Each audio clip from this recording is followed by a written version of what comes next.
बिस्मिल्लाहिर्रहमानिर्रहीम। अज़ीज़ तलबा व तालबात अस्सलामु अलैकुम।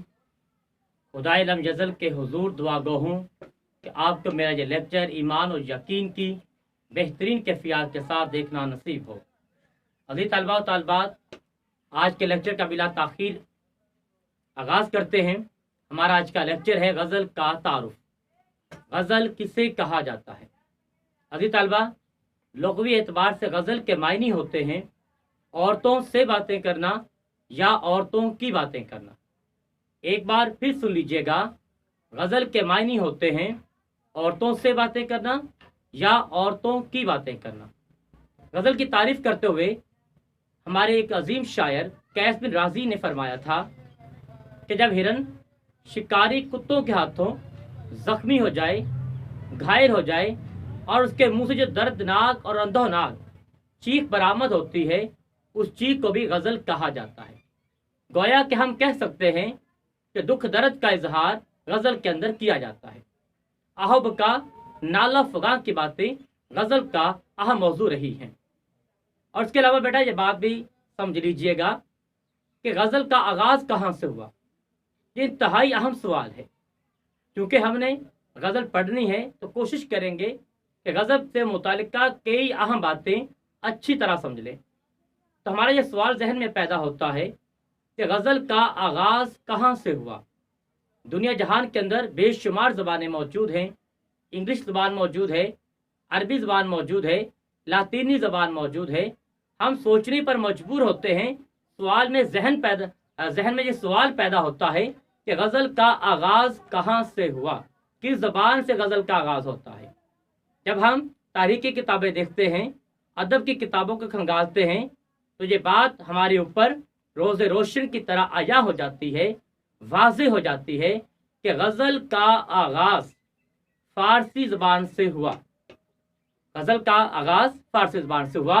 ये बात आप बिला झिझक किसी भी इल्मी मजलिस के अंदर बयान कर सकते हैं कि गज़ल का आगाज़ फ़ारसी ज़बान में हुआ। क्योंकि मैंने आपको कई बार ये बात समझाई है कि बेटा, इल्म वही है जिसको आप बिला झिझक ढंके की चोट पर बयान कर सके। हम ये बात बिला झिझक बयान कर सकते हैं कि गज़ल का आगाज़ फ़ारसी ज़बान अदब से होता है। इसके बाद हमारे जहन में अगला सवाल पैदा हुआ कि गज़ल का आगाज़ तो फ़ारसी ज़बान से हो गया, गज़ल का पहला शायर कौन था? फ़ारसी ज़बान में गज़ल लिखने वाले पहले शायर का नाम क्या था? तो ये भी कोई बड़ी बात नहीं। असातिज़ा ने हमें पढ़ाया है, हमने किताबों में पढ़ा है। ये बात बिल्कुल वाज़े है कि गज़ल के पहले शायर का नाम भी किताबों के अंदर लिखा हुआ है। फ़ारसी ज़बान के गज़ल लिखने वाले पहले शायर का नाम रूद की समरकंदी है। गज़ल लिखने वाले पहले शायर का नाम, जिसने फ़ारसी ज़बान में सबसे पहले गज़ल लिखी, उस शायर का नाम रूद की समरकंदी है। अब ये बात हम पर वाज़े हो गई कि गज़ल का बाकायदा आगाज़ फ़ारसी ज़बान से हुआ। फ़ारसी ज़बान में पहली गज़ल लिखने वाले शायर का नाम रूद की समरकंदी है। अब ये बात होगी वाज़े हम पर। अब अगली बात ये करेंगे, क्या रूद की समरकंदी के बाद फ़ारसी ज़बान के पास कोई गज़ल को शायर पैदा नहीं हुआ? तो यकीनी तौर पर बहुत शौराए कराम फ़ारसी ज़बान में गज़ल लिखने वाले पैदा हुए। बड़ा नाम उन्होंने कमाया। एक बहुत बड़ा नाम हमारे पास शेख सादी रहमतुल्लाह अलैह का है, हाफिज़ शराज़ी का नाम है, तालिब आमली का नाम है, और इसके अलावा दिगर बड़े बड़े शौराए कराम फ़ारसी ज़बान के अंदर मौजूद हैं जिन्होंने गज़ल को लिखा, गज़ल को चार चांद लगाए। और फिर एक ऐसा वक्त आया कि गज़ल फ़ारसी ज़बान से सफ़र करते करते उर्दू ज़बान की तरफ आई, और उर्दू ज़बान में अंदर शायरी करने वालों ने, शायरा ने, उर्दू शायरी करने वालों ने गज़ल की आमद को इस तरह देखा जिस तरह चांद, ईद के चांद को देखा जाता है। हमने गज़ल को हाथों हाथ लिया, और फिर गज़ल के अंदर हमने भी इंशाअल्लाह ताला के फजल व करम से हमारे शौरा किराम ने भी गज़ल के अंदर बहुत सारे मौज़ूआत को लिखा है और बयान किया है।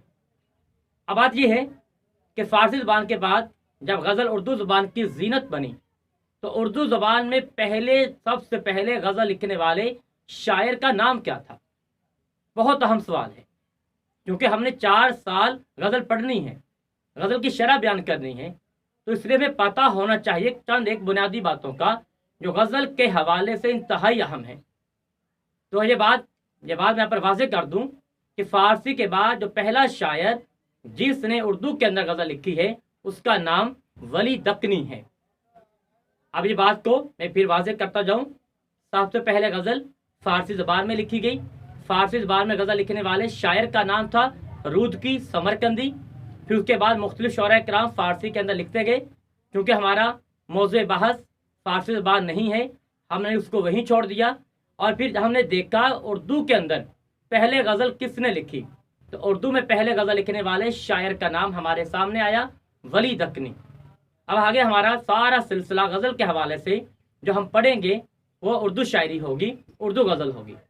वली दक्नी के बाद उर्दू शायरी को बेशुमार अच्छे अच्छे गज़ल को शोरा कराम मौजूद मिले।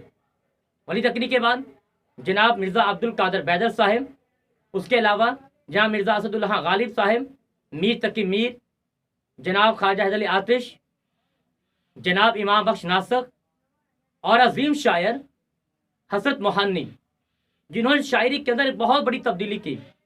उस पर इंशाल्लाह फिर कभी बाद में बात करेंगे। हसरत मोहानी के बाद एक और बहुत बड़ा नाम जनाब सर डॉक्टर अल्लामा मोहम्मद इकबाल, जो वो शायर थे अल्लामा मोहम्मद इकबाल, जिन्होंने गज़ल के अंदर इनकलाब पैदा करके रख दिया। अब इकबाल तक हम आपको यहीं पर रोकेंगे। और जदीद शायरी की बात करें, पाकिस्तानी शायरी की बात करें, तो पाकिस्तान के अंदर भी बड़े बड़े नामी ग्रामी शोरा कराम मौजूद रहे हैं। कितने बड़े बड़े नाम, जनाब अहमद दीन कासमी, जनाब फैमद फैज़, नासिर काज़मी, सागर सदीकी, मनी न्याजी, जनाब बिशीर बदर और 20 ऐसे नाम हमारे पास मौजूद हैं जिन्होंने गज़ल को चार चांद लगाए। यहाँ तक तो बात वाज़ेह होगी, गज़ल जिसका आगाज़ फ़ारसी ज़बान से हुआ, पहले शायर रूदकी समरकंदी थे, फिर उर्दू ज़बान में गज़ल आई, उर्दू ज़बान की जीनत बनी और पहले शायर का नाम वली दक्नी था। फिर चलते चलते गज़ल आज़ादी, तहरीक आज़ादी में हिस्सा लिया गज़ल ने, और आज़ादी 1857 से लेकर 1947 तक भी गज़ल लिखी जाती रही। 47 के बाद पाकिस्तान बन गया तो पाकिस्तान में भी गज़ल ने अपने झंडे गाड़े रखे।